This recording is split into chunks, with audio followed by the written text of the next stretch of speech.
Students, जैसा कि आप सभी जानते हैं, हमारा फर्स्ट क्वेश्चन है यहाँ पर what is mean by soil erosion. मतलब कि मिट्टी के कटाव से आप सभी क्या समझते हैं।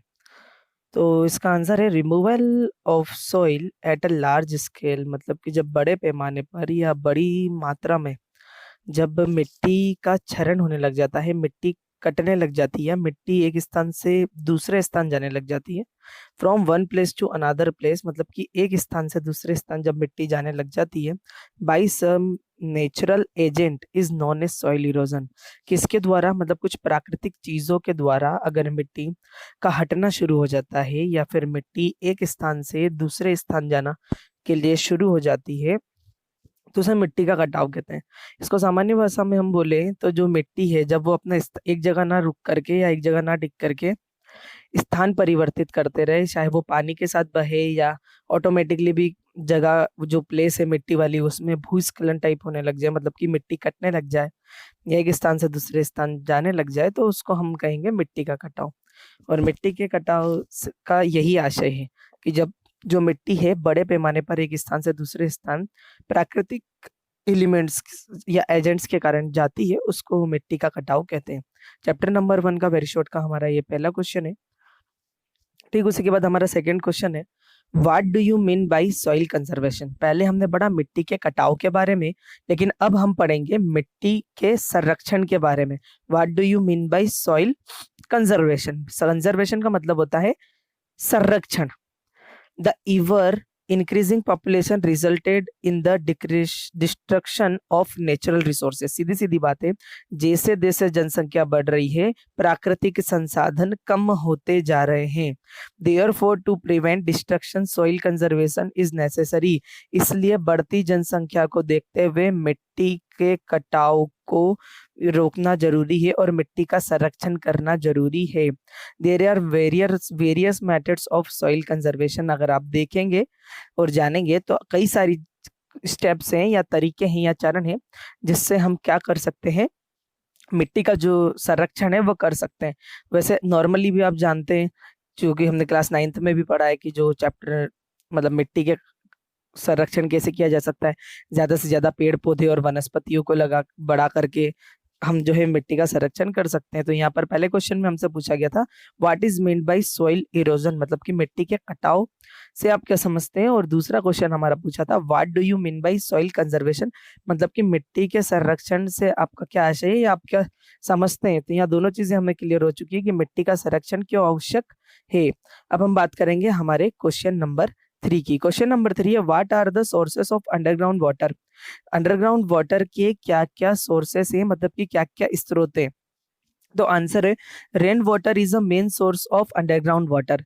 बारिश का जल जो है वो सबसे बड़ा स्रोत है अंडरग्राउंड वाटर का। Some part of rain water is soaked by the land, क्योंकि बारिश का कुछ जो पानी होता है वो धरती के द्वारा सोख लिया जाता है। जैसे स्पंज में पानी नहीं सोखता, स्पंज सोख लेता है, ठीक वैसे ही जो बारिश है वो का पानी है धरती भी उसे सोख लेती है।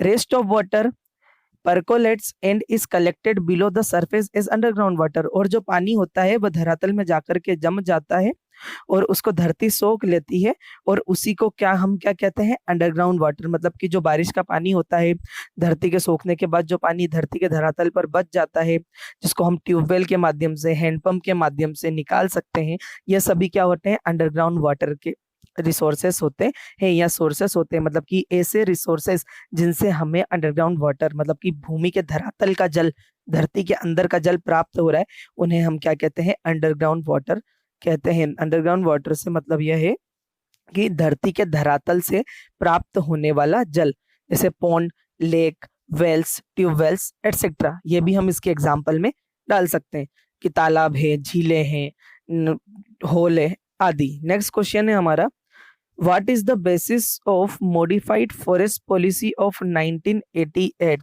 जो 1988 की फॉरेस्ट पॉलिसी है उसको मॉडिफाई क्यों किया गया, उसे परिवर्तित क्यों किया गया। तो उसका आंसर है the main basis of modified forest policy to maintain environmental stability.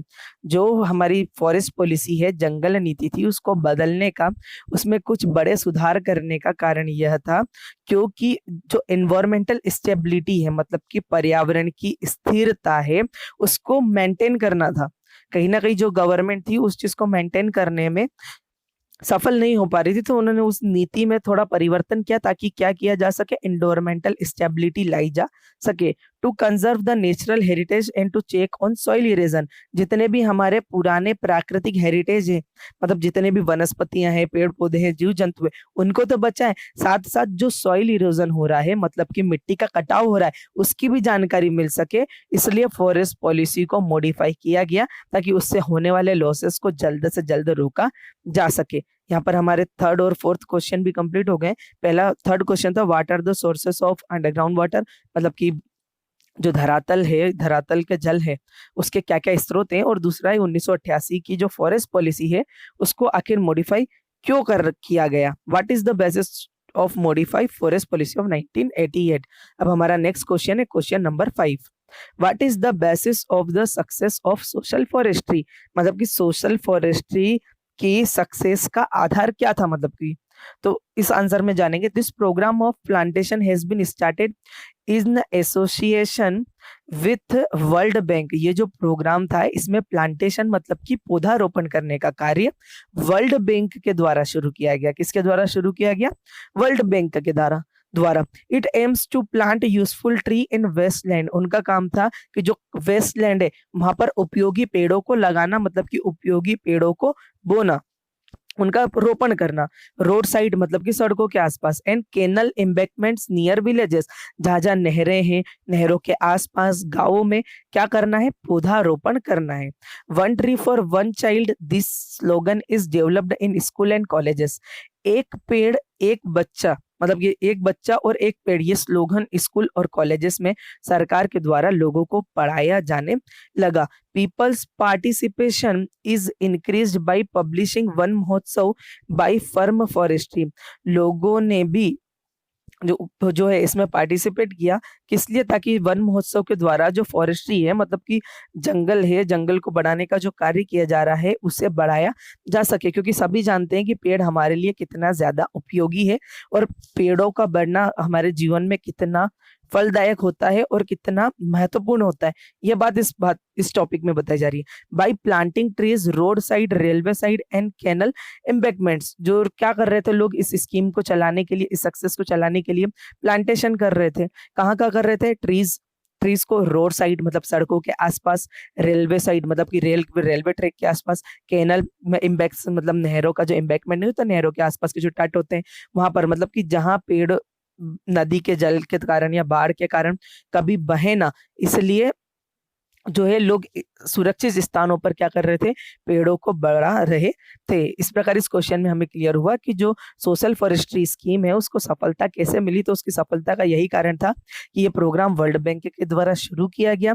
Road side, railway side, canal embankment, गांवों के आसपास वन ट्री वन चाइल्ड का स्लोगन लोगों को बताया गया और हर जगह सुरक्षित स्थानों पर पेड़ लगाए गए। और साथ साथ ही ऐसी भूमि जो किसी उपयोग में नहीं आती थी, जिसका मनुष्य को उपयोग नहीं था, उस वेस्टलैंड पर भी जाकर के लोगों ने क्या किया? पेड़ लगाए और सोशल फॉरेस्ट्री स्कीम को ज्यादा से ज्यादा सफल बनाने में अपने जीवन का महत्वपूर्ण योगदान दिया। इस टॉपिक में हमें ये बात भी क्लियर हो गई है। जो क्वेश्चन नंबर 5 है हमारा, वो भी क्लियर हो गया है। कंटिन्यू हम इसी तरीके से स्टडी करेंगे। अब हम बात करते हैं यहाँ पर हमारे नेक्स्ट क्वेश्चन की, जो कि है question number 6। Why Indian Institute of Forest Management had been established.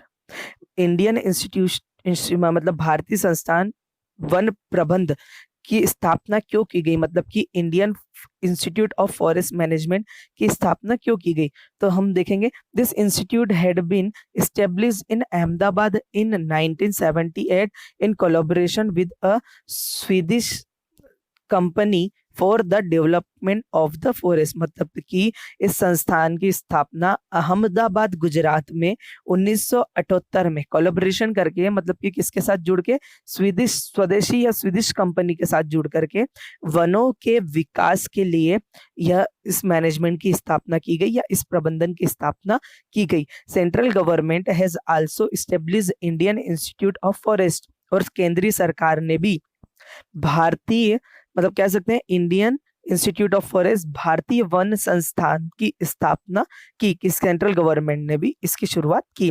Management इन भोपाल, जो कहाँ पर है, भोपाल में, for training, research and consultancy purpose, इसमें लोगों को प्रशिक्षण दिया जाता है, कंसल्टेंसी कंसल्टेंसी पर्पस मतलब वनों के बारे में विचार विमर्श किया जाता है। इस स्कीम और इस मैनेजमेंट या इंस्टीट्यूट के तहत यही कार्य किया जाता है। डियर स्टूडेंट्स, यहाँ पर हमारे वेरी शॉर्ट के 6 आंसर जो चैप्टर नंबर 1 है उसके 6 आंसर कंप्लीट हो गए हैं। आप सभी को इन्हें नोटबुक में राइट करना है पहली चीज, और साथ में आपको इन्हें लर्न भी करना है, ये चीज आप ध्यान रखें। अब आपका जो वर्क है यहाँ से शुरू हो चुका है, नोटबुक वर्क। जिन स्टूडेंट्स के पास पुरानी नोटबुक नहीं थी, या जो भी स्टूडेंट्स है जिन्हें कहीं ना कहीं दिक्कत आ रही थी कि सर हमारे पास आंसर नहीं है या हमारे पास जो है सॉल्यूशन नहीं है, तो यहाँ से अब आपको इसी प्रकार की वीडियोस मिलेगी जिसमें क्वेश्चन, आंसर और उनका एक्सप्लेनेशन तीनों होगा। आप आसानी से अपना वर्क कर सकते हैं। यहाँ पर आपके पास क्वेश्चन भी है और बढ़िया ग्राफिक्स के साथ वीडियो है जिसके थ्रू आप आंसर भी लिख सकते हैं। तो यहाँ पर आपका चैप्टर 1 का जो मेन पार्ट है वो शुरू हो गया है, और इस मेन पार्ट में आप लोग को जो है soil conservation, soil erosion, forest policy की सक्सेस और फॉरेस्ट पॉलिसी को मॉडिफाई क्यों किया गया, ये सारे टॉपिक्स यहाँ पर एक्सप्लेन कर दिए गए हैं, जिसके थ्रू आपको अपनी नोटबुक कंप्लीट करनी है और अपना वर्क करना है। तो क्वेश्चन नंबर 6 में हमने पढ़ा कि Indian Institute of Forest Management की स्थापना कैसे की गई, क्यों की गई, कहाँ की गई। तो इसका सारांश यही है कि अहमदाबाद में इसकी स्थापना हुई, सेंट्रल गवर्नमेंट ने भी इसमें अपना हाथ बढ़ाया, भोपाल में इसके ट्रेनिंग, रिसर्च और कंसल्टेंसी पर्पस की शुरुआत की गई। भोपाल मध्य प्रदेश में जो आज भी स्थित है, जहाँ पर फॉरेस्ट से रिलेटेड ट्रेनिंग, रिसर्च और कंसल्टेंसी पर्पस के जितने भी वर्क हैं वह पूर्ण होते हैं।